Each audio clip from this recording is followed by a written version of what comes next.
I found the receipt on a Tuesday. Not hidden, just there, folded between the pages of a book she'd been reading. Hotel Meridian, September 14th. Room for two, mini-bar charges, late checkout. I was home that weekend. I remember because I'd made her breakfast, convinced myself the distance I felt was just my imagination. The receipt was 3 months old, which meant she'd carried it with her, moved it from purse to book to wherever else, never thinking I'd find it, or maybe not caring if I did. I stood in our bedroom holding this small piece of paper, and something in me didn't break. It clarified. Carl Jung wrote that the shadow, the parts of ourselves we refuse to acknowledge, doesn't go away when ignored. It gains power. For 2 years I'd been ignoring mine, the part that knew, the part that felt her pull away but convinced myself I was being paranoid, insecure, unworthy of trust. That part had been screaming. I'd just been too afraid of what listening would cost me. I didn't confront her immediately. I did something that would have seemed impossible to me 6 months earlier. I got quiet. I placed the receipt back exactly where I found it, closed the book, and walked out of the room. Not out of fear, out of strategy. Because I'd learned something about sexual energy that Jung understood but few people teach. It's not just about desire or attraction. It's about power, direction, the fundamental life force that either builds you or depletes you, and mine had been draining into someone who'd already made her choice. That night, she came home at 9:30, her usual time on Tuesdays, which I now understood meant nothing about routine and everything about alibi. She kissed me on the cheek, asked about my day, microwaved leftovers. The performance was flawless. I watched her move through our kitchen like an anthropologist studying a disappearing culture. Every gesture designed to maintain the illusion, every word calibrated to avoid depth. Jung called this the persona, the mask we show the world. But what happens when you're living with someone whose persona has become so thick they've forgotten there's anything beneath it? I responded normally. Told her about work, asked about hers. Laughed at the appropriate moments, but inside I was taking inventory. How many nights had she worked late? How many friends' birthdays required overnight stays? How many times had I pushed down the instinct that something was wrong because acknowledging it would mean acting on it? The answer was suffocating. Dozens, maybe hundreds. I'd been complicit in my own deception, choosing the comfort of ignorance over the disruption of truth. I started documenting. Not obsessively, strategically. I checked our credit card statements going back 6 months. Hotel charges in cities she'd mentioned visiting for work. Restaurants I'd never heard about. A pattern emerged like invisible ink under heat. Every third weekend, always when I had plans she knew would keep me occupied. The precision was almost admirable. She'd built a second life in the margins of ours. Jung taught that consciousness is the only thing that transforms suffering into meaning. So I made a decision. I would not react from my wound. I would respond from my will. I didn't sleep that night. Instead, I sat at my desk and did something I hadn't done in years. I wrote down what I actually wanted, not what I thought I should want, not what would make me look good or noble or evolved. What I wanted. The list was shorter than I expected. Respect. Reciprocity. Someone who chose me as deliberately as I chose them. The clarity was devastating because it revealed how little of that I'd been receiving. Jung understood that sexual energy, libido in his framework, is the psyche's fundamental motivating force. When it flows toward creation, toward individuation, toward becoming who you're meant to be, it's generative. When it flows toward people or situations that don't honor it, it becomes depressive, anxious, destructive. I'd been pouring mine into a relationship that was essentially a performance, expecting it to transform into something real through sheer force of will. That's not alchemy, that's delusion. I began redirecting it. The next morning, I didn't text her good morning. That ritual had always been mine, never reciprocated, but I'd maintained it because I thought consistency was love. It's not. It's sometimes just habit masquerading as devotion. I went to the gym instead. Not to look better for her.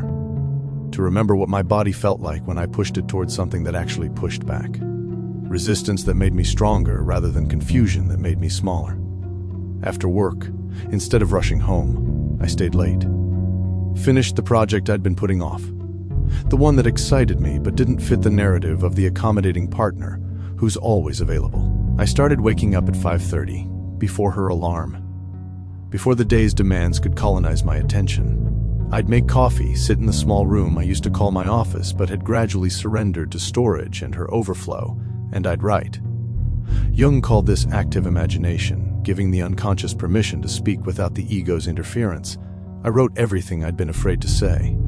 To her, to myself. The anger, the grief, the humiliating hope that maybe I was wrong about all of it. Within a week, the pattern became clear.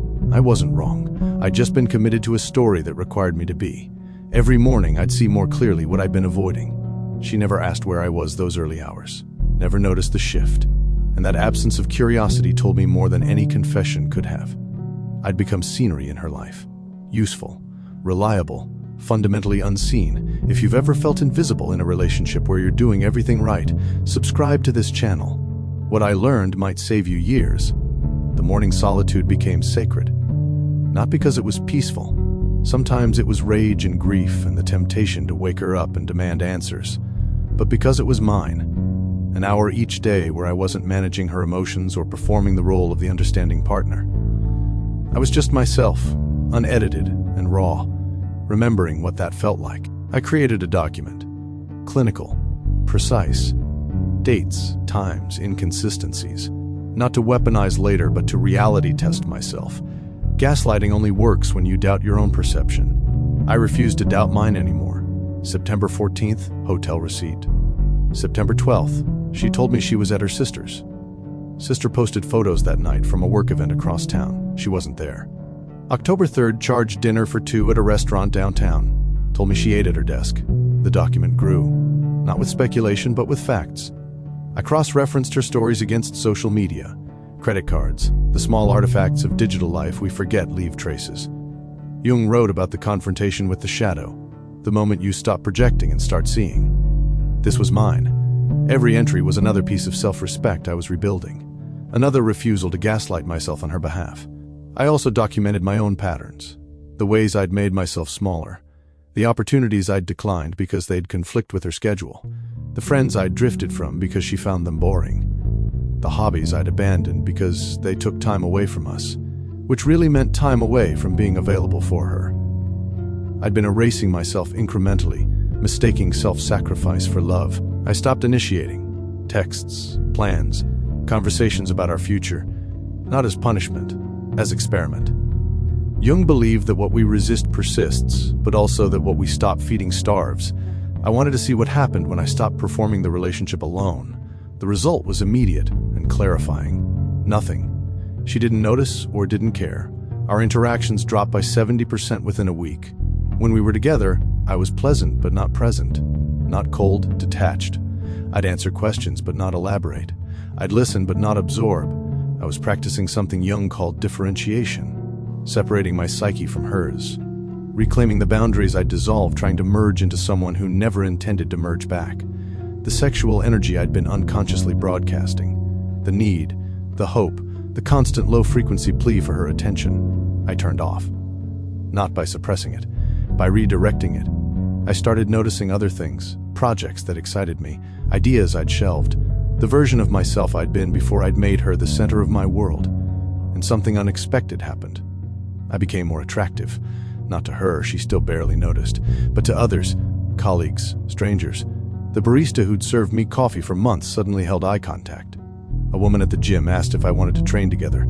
I wasn't doing anything differently externally, but energetically, I'd stopped leaking. I'd stopped chasing. And the world responds to that shift like iron to a magnet. I overhauled everything physical, not for aesthetics, for reclamation. I changed my diet, cutting out the comfort foods I'd been using to numb the low-grade anxiety of living in uncertainty. I trained harder, not to punish my body, but to remember it was mine. Jung understood that the psyche and soma are inseparable. You can't think your way into power while your body is collapsed in submission. Every rep in the gym became a repetition of choice. I choose myself. Every morning run was distance from the story I'd been living in. I started sleeping better. Not because the situation had resolved, but because I'd stopped fragmenting my energy between what was and what I wished would be. I was living in reality, which is the only place transformation actually occurs. I also reclaimed my space. The room that had become storage, I cleaned out, repainted, set up as an actual office, put a lock on the door. Not to keep her out, to signal to myself that I had territory that was mine alone. Jung called this temenos, sacred space. Psychologically and physically, I was building containers for the self I was becoming rather than the self I'd been performing. I audited where my attention went. Hours scrolling her social media, analyzing captions for hidden meanings, mental energy rehearsing conversations we'd never have, emotional bandwidth managing her moods while neglecting my own. I reallocated all of it. Deleted her from my social feeds. Not blocked, just muted. I didn't need to see the performance anymore. I reinvested that attention into things that had return. I took the consulting project I'd been avoiding because it required travel, which used to mean guilt about leaving her alone. I called friends I'd neglected. I read books that challenged me instead of numbed me. Jung wrote that energy follows attention. I'd been attending to a relationship that existed more in my hope than in reality. When I withdrew that attention, I stopped hemorrhaging life force. The shift was measurable. I finished more work in 2 weeks than I had in 2 months.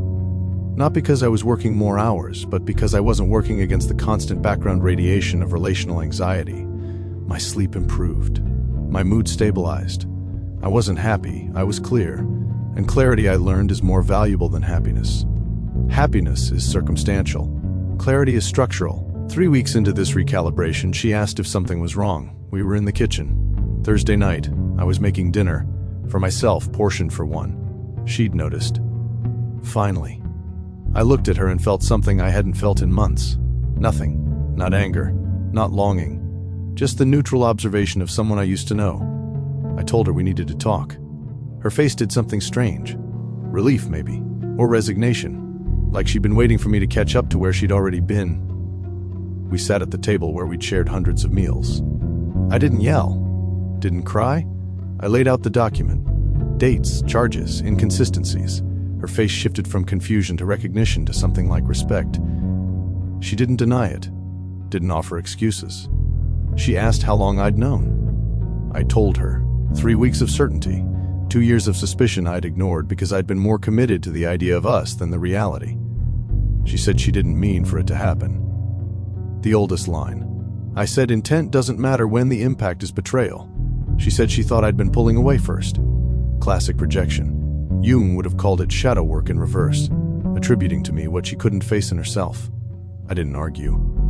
I simply asked, do you want this relationship? The real one, not the performance?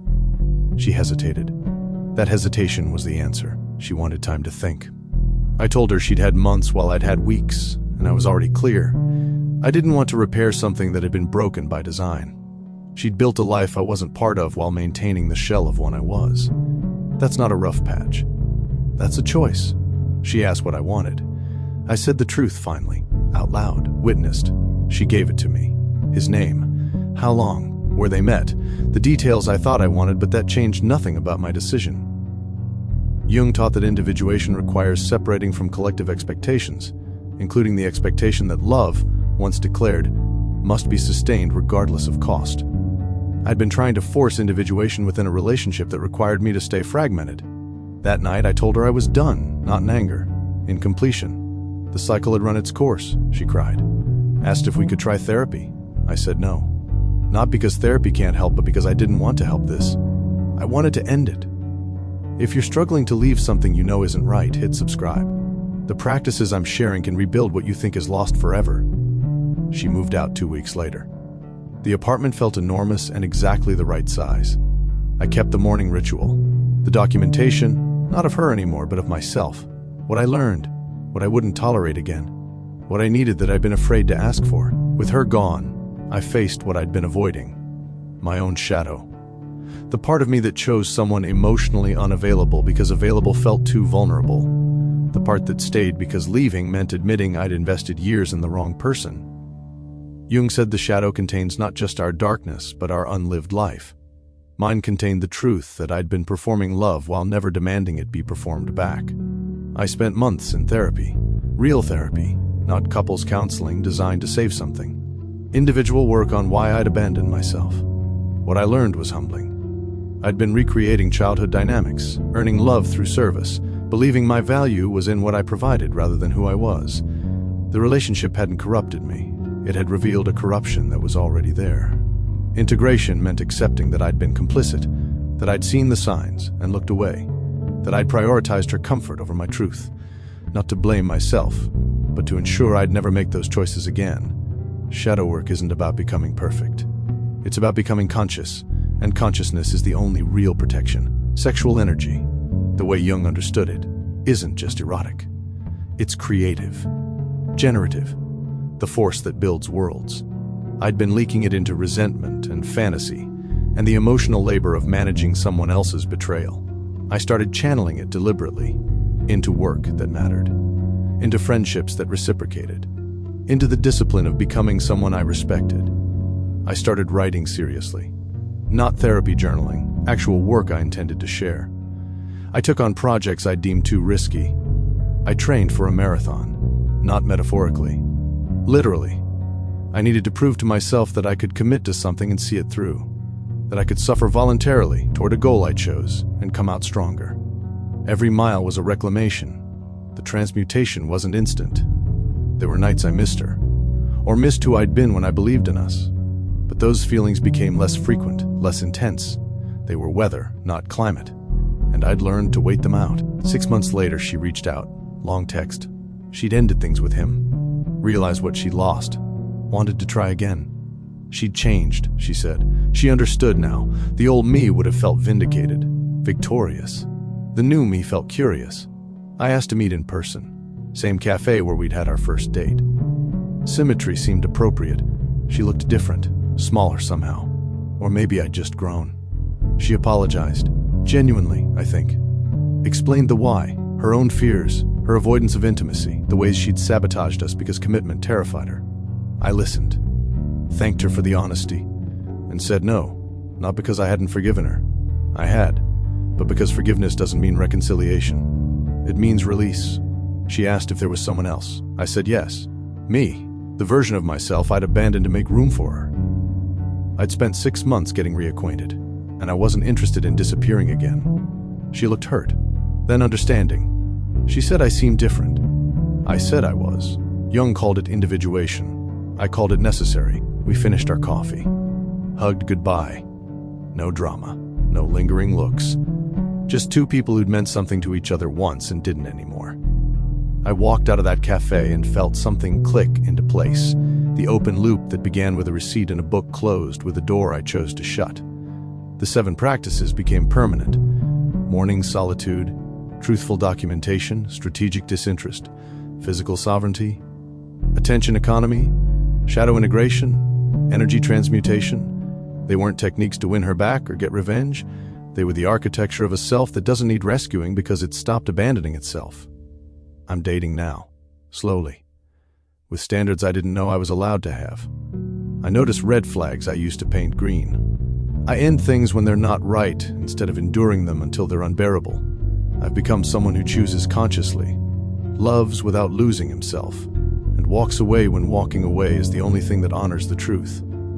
Jung wrote that the privilege of a lifetime is to become who you truly are, not who someone needs you to be, not who you think you should be, who you are when you stop performing. I found that person in the wreckage of a relationship that had to end so I could begin. Subscribe if this resonated. The practices are simple. The transformation is not. But it's worth every uncomfortable moment. I don't miss her anymore. I miss who I was trying to be for her even less.